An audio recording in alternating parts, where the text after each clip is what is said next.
बिस्मिल्लाहिर्रहमानिर्रहीम। अस्सलाम वालेकुम। आज मैं आपके साथ नहायत ही आसान और एकदम ज़बरदस्त सी बिरयानी की रेसिपी शेयर करूंगी। अगर आपका दिल कर रहा हो होटल या रेस्टोरेंट वाली बिरयानी खाने का, तो मेरी इस बिरयानी की रेसिपी को एक बार ज़रूर ट्राई कीजिएगा। जो भी खाएगा तारीफ़ें करता रह जाएगा। नहायत ही आसान सी रेसिपी है, तो चलिए इसे बनाना स्टार्ट कर लेते हैं। यहाँ पर मैंने 3 अदद प्याज ले लिए हैं और आधा कप तेल का लिया है। और प्याज़ों को आपने अच्छे से फ्राई कर लेना है अनटिल जब तक कि ये गोल्डन ब्राउन कलर के ना हो जाएं। तो यहाँ पर आपको प्याज़ों की क्वांटिटी ज़्यादा लग रही होगी, लेकिन यहाँ पर हम हाफ़ प्याज निकाल लेंगे और हाफ़ प्याज कढ़ाई में ही रहने देंगे। जैसे ही इनका कलर चेंज हो गया, हाफ़ प्याज मैंने निकाली है, इनको टिश्यू पर डाल दूंगी ताकि ये बिल्कुल क्रिस्पी से रहे। और यहाँ पर हमने एक मसाला तैयार कर लेना है। खड़े मसाले आप इस तरह साबुत भी डाल सकते हैं। मैंने इन मसालों को ग्राइंड करके एक पाउडर सा बना लिया था।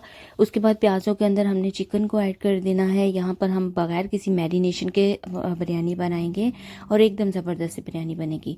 जो खड़े मसाले हमने लिए थे उनका हमने पाउडर बना लिया और अभी ये इसमें डाल देंगे। आप चाहें तो डायरेक्ट साबुत भी डाल सकते हैं, लेकिन साबुत डालें तो वो मुंह में आते हैं तो अच्छा नहीं लगता, इसलिए मैंने पाउडर बना लिया था। उसके बाद यहाँ पर मैंने 2 चम्मच लहसुन, अदरक और सब्ज़ मिर्च को पेस्ट बना लिया, वो डालेंगे। उसके बाद आपने नमक डाल देना है, हाफ़ टी स्पून नमक लिया।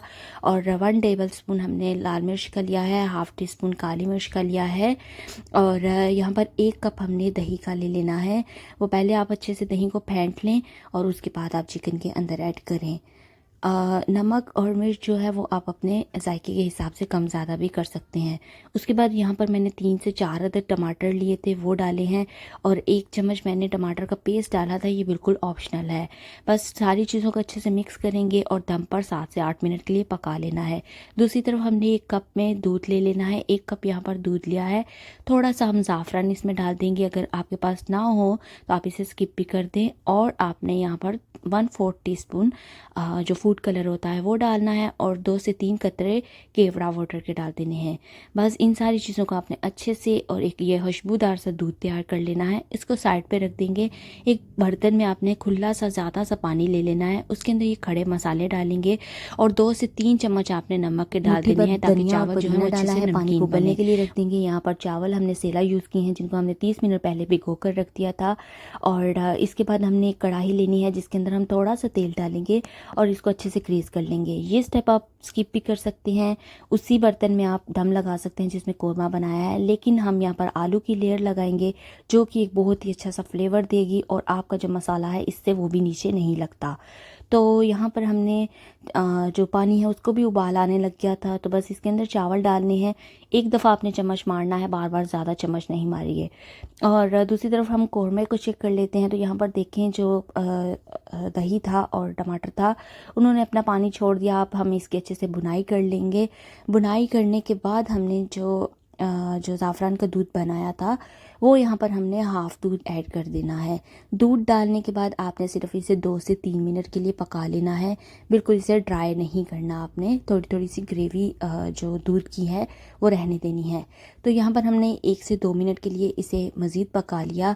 उसके बाद हम ये जो कौरमा है इसे बड़ी कढ़ाई के अंदर ट्रांसफ़र कर देंगे और दूसरी तरफ हम इसे बस इस तरह से आपने चम्मच की मदद से फैला लेना है। यहाँ पर हमने चावल चेक कर लिए, 80% तक आपके चावल कुक होने चाहिए। तो चावलों को यहाँ पर हमने एक दफ़ा पानी से धो लेना है ताकि इस तरह से आपके चावल बिल्कुल खड़े खड़े और अच्छे बनते हैं। तो बस पानी को अच्छे से हमने नितार लिया और उसके बाद हमने कौरमे के ऊपर चावल की लेयर लगाई। देन उसके बाद हमने जो ज़ाफ़रान का दूध बनाया था वो ऐड करेंगे। उसके बाद आपने थोड़ा सा ऑयल से स्प्रे कर लेना है। उसके बाद दोबारा से आपने चावल की लेयर लगा देनी है। आपने यहाँ पर ऑयल जो है वो स्प्रे लाजिम करना है, इससे चावल बहुत ही अच्छे खिले खिले बनेंगे। आखिर पे हमने जो प्याज निकाले थे वो डाल देंगे, थोड़ा सा ऑयल दोबारा से स्प्रे कर देंगे और चुटकी भर आपने फूड कलर जो है वो स्प्रिंकल कर लेना है। उसके बाद जहाँ जहाँ पर आप फूड कलर डालेंगे वहाँ वहाँ पर आप ऑयल का स्प्रे कर लें, इससे जो कलर है वो बिल्कुल भी चावलों में फैलेगा नहीं। तो उसके बाद यहाँ पर हमने 1 से 2 चम्मच देसी घी का लिया, दूसरा भी घी ले सकते हैं आप, और चावलों पर थोड़ा थोड़ा सा फैला लेना है, इससे चावलों में बहुत ही अच्छा सा फ्लेवर आता है। तो यहाँ पर हमने इसे 15 मिनट के लिए दम देना है। उसके बाद 10 मिनट के लिए आप ऐसे ही छोड़ दें। देन उसके बाद आप चम्मच मारें, इस तरह चावल टूटते नहीं। तो यहाँ पर देखें ज़बरदस्त सी बिरयानी तैयार हो गई है, झटपट बिरयानी बनी है और जायके से भरपूर है। तो लाजमी ट्राई कीजिएगा। Thank you so much.